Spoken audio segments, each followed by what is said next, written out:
Mama വേണ്ട mama, എനിക്ക് പേടിയാ. എടാ ഇത് സിമ്പിള് പരിപാടിയാ. ആന്നോ? എടാ ഞാൻ പറഞ്ഞു തരാം, നീ ഇങ്ങ് വന്നാണ് എന്റെ തോളത്തോട്ട് കിടന്നാണ്. ഇത് സിമ്പിള് പരിപാടിയാ. ഓക്കെ, നമുക്ക് പോവാം. റെഡി? അയ്യോ അയ്യോ, താ പൊക്കുന്നേ എന്റെ അമ്മച്ചി. അണ്ണ എന്നെ വിടല്ലേ അണ്ണ. എന്റെ അമ്മോ ഇത്ര പൊക്കത്തിൽ പോവും അണ്ണ, എന്നെ വിടല്ലേ. ഈശ്വരൂ, ഇത് എങ്ങനെയുടെ താഴോട്ട് ഇറങ്ങുന്നേ? ഇത് പേടിയാവും എന്റെ അമ്മച്ചി. അയ്യ അയ്യേ എടാ പൊട്ടാ, നിനക്ക് ഇതിന്റെ മണ്ടേന്ന് താഴോട്ട് ഇറങ്ങാൻ അറിഞ്ഞൂടെ? നീ എന്നെ നോക്കിയാണ് ഞാൻ കാണിച്ചു തരാം. ആദ്യം ഇങ്ങനെ ഇറങ്ങിയിട്ട് പകുതി വഴിക്കുന്ന ഇങ്ങനെ തിരിഞ്ഞിട്ട് പിന്നെ ഇങ്ങനെ സിമ്പിളായിട്ട് അങ്ങ് താഴോട്ട് ഇറങ്ങിയാൽ മതി. കണ്ടോ?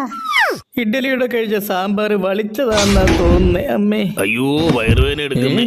എന്തുവാടേ? അയ്യോ അയ്യോ ഒന്നുമില്ല കേട്ടോ. നിനക്ക് കണ്ണു കണ്ടുകൂടെ? ഞാൻ കണ്ടില്ല. ഒരാളിരിക്കുന്നില്ലേ? ഞാൻ അറിഞ്ഞില്ലെന്ന്. അയ്യോ വിശക്കുന്നേ. യവനേതോ ഫുഡ് ഡെലിവറിക്കാരനാണല്ലോ. അയ്യോ അതെന്തോ അത് വീണത്. യവൻ കൊണ്ടുവന്ന എന്തൊരു സാധനമാണല്ലോ. എന്തുവായത്? നമ്മുടെ ചിക്കൻ ബിരിയാണി ആണല്ലോ. എന്നാ തൽക്കാലത്തേക്ക് ഇത് മതി.